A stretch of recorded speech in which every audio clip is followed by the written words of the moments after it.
Ora bem, então, sejam muito bem-vindos a este tema do humor no trabalho, claramente algo que desperta muita curiosidade, porque como eu estava a partilhar com os meus colegas, nunca tínhamos tido tantas inscrições numa destes nossos eventos das Conversas Ímpar, o que também é uma grande responsabilidade, e por isso vamos já começar aqui com a introdução, que a agenda é cumprida. Creio que já estejam a ver o meu PowerPoint, correto? Sim. Sim. Então, vamos a isto. Humor no trabalho com impacto direto nos resultados da empresa.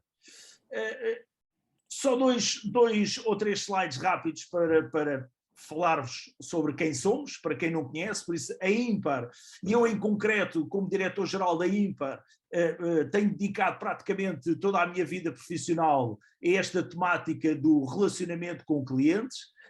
A Ímpar em si é uma empresa de formação e consultoria, constituída em 2008, que está especializada nesta área do relacionamento com clientes. Nós basicamente atuamos em três grandes áreas: a consultoria, a gestão da qualidade e a formação.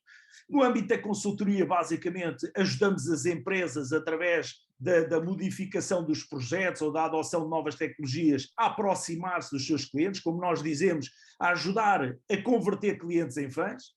Na área do controle de qualidade, basicamente o que fazemos é também ajudar os nossos clientes, através de monitorias, inquéritos a clientes, a identificar quais é que são as oportunidades de melhoria a nível do atendimento e do serviço prestado a clientes.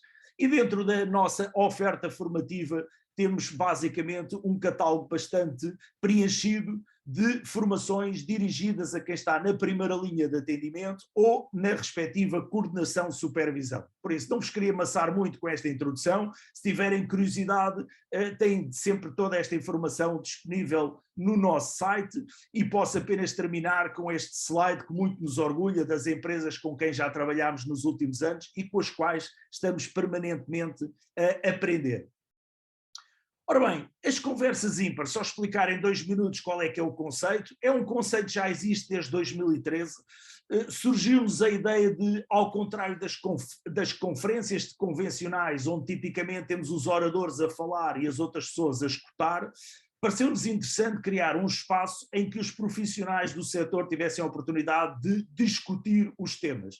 E por isso, desde 2013 já dedicámos conversas a praticamente todos os temas. Isto é apenas uma ilustração dos mais recentes, mas tipicamente dedicamos este espaço de 2 horas a aprofundar cada uma destas matérias, sempre numa perspectiva de as pessoas poderem de alguma maneira, mais do que estar a escutar, poder de alguma forma também dar o seu testemunho. E essa, aliás, é a razão pela qual nós optamos por este formato de reunião alargada, onde nos estamos todos a ver nas câmaras e há sempre a possibilidade de interagir, em oposição ao tradicional webinar, em que eventualmente só iriam ver os palestrantes e os restantes participantes teriam uma participação mais reservada. Por isso, aqui o desafio é: estejam confortáveis para em qualquer momento irem colocando as vossas questões, se calhar numa primeira fase no chat, mas depois, quando chegar a fase da mesa redonda e do debate, vou desafiar-vos a ir participando com os vossos testemunhos, com as vossas questões, e dedicado aqui a este tema sobre o humor no trabalho, para o qual eu não vou estar sozinho. Por isso vamos ter aqui também a Karina Mano, que é coach e formadora especialista em recursos humanos, soft skills e serviço ao cliente. Vamos ter a Joana e o Paulo Loja da RH+, e o Paulo Oliveira, fundador e diretor da Bang. Eles depois, melhor do que eu, irão apresentar-se, e por isso, como o tempo é curto, eu vou já imediatamente entrar aqui no tema, fazer um brevíssimo enquadramento que depois os meus colegas vão certamente aprofundar mais em detalhe. E realmente, o que nós hoje em dia constatamos é que o humor no trabalho aproxima as pessoas e cada empresa utiliza, digamos assim, as suas metodologias. Vou partilhar aqui um filme muito rápido de ilustração de como as pessoas se divertem, em alguns casos, nos seus espaços de trabalho. Espero que consigam ouvir bem.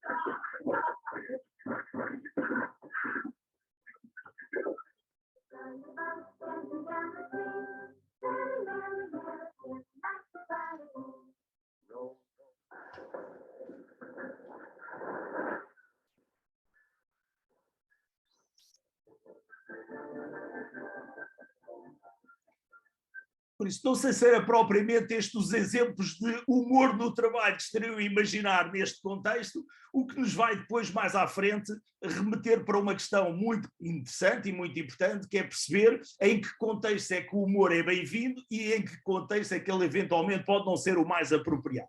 Mas deixem-me só, em termos de enquadramento, reatar aqui esta questão das razões pelas quais faz sentido utilizar o humor. E, nomeadamente, se olharmos para estudos recentes sobre produtividade, conseguimos rapidamente identificar aquilo que são tipicamente os principais assassinos da produtividade nas organizações. E são eles, basicamente, a insatisfação. A insatisfação dos colaboradores é um dos principais assassinos da produtividade. Não é difícil de imaginar isso. Qualquer pessoa que acorde de manhã com uma reduzidíssima vontade de trabalhar, muito dificilmente conseguirá ser produtivo.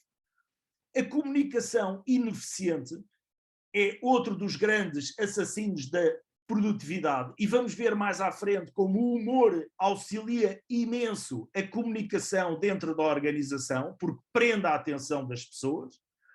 A concentração prejudicada, isso também, obviamente, prejudica em grande parte a produtividade.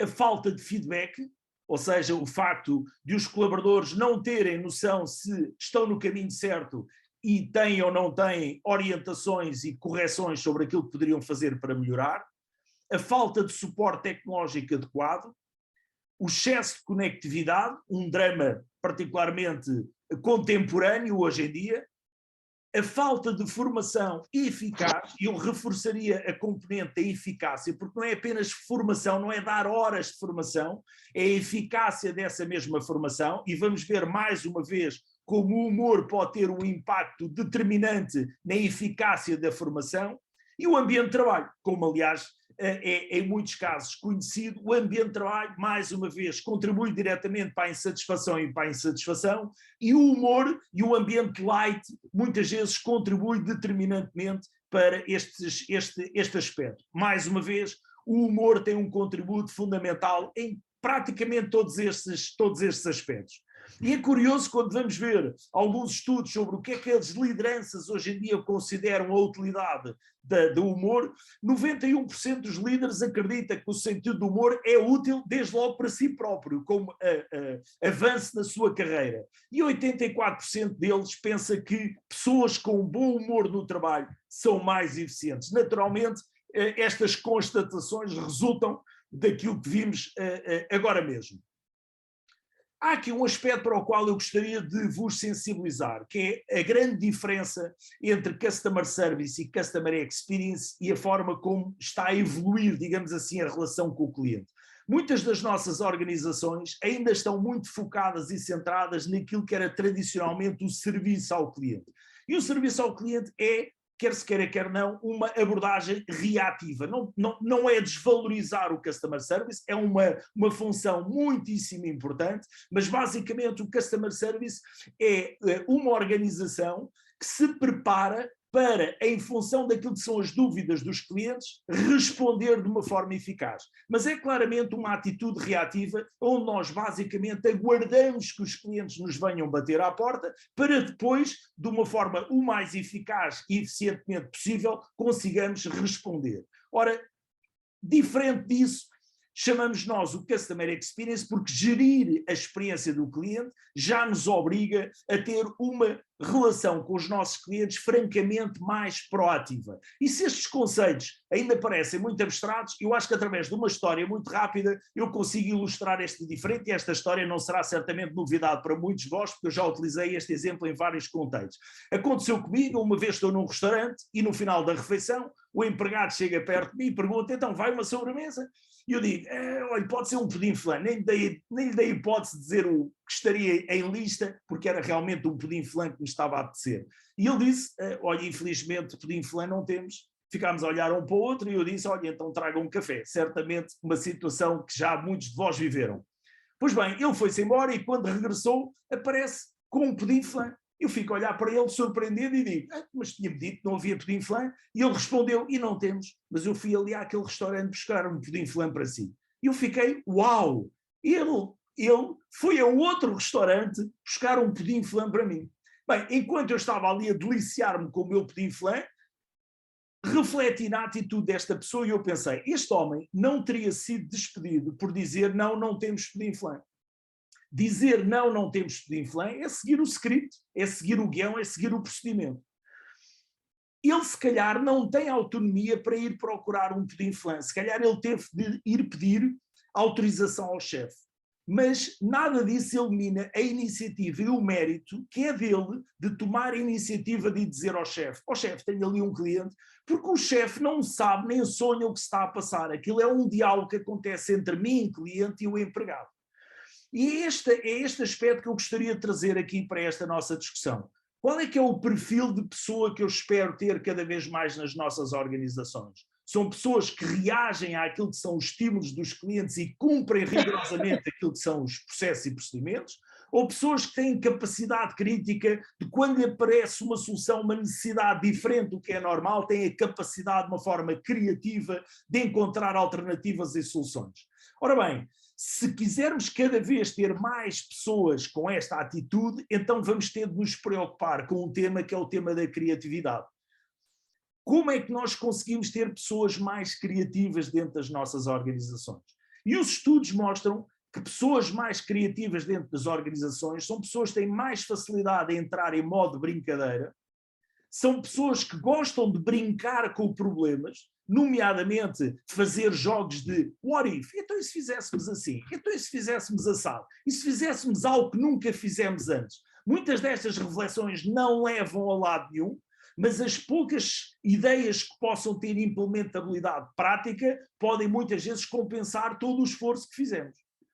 E por isso, predominantemente, quando eu não tenho nenhuma preocupação nem stress em alcançar resultados imediatos, ou seja, apenas pelo prazer de brincar. Isso significa que nós, tipicamente, vamos alternando ao longo do dia entre dois modos de funcionamento, aquilo que nós chamamos o estado fechado e o nosso estado aberto. Tipicamente, o estado fechado é um estado que não promove a criatividade, tipicamente é um estado muito orientado para a execução e para a ação e para a tarefa, mas que tipicamente não encontramos muita criatividade, e é tipicamente no estado aberto onde nós encontramos uma atitude mais criativa. Diga-se de passagem que nenhum destes estados em si mesmo é melhor do que o outro.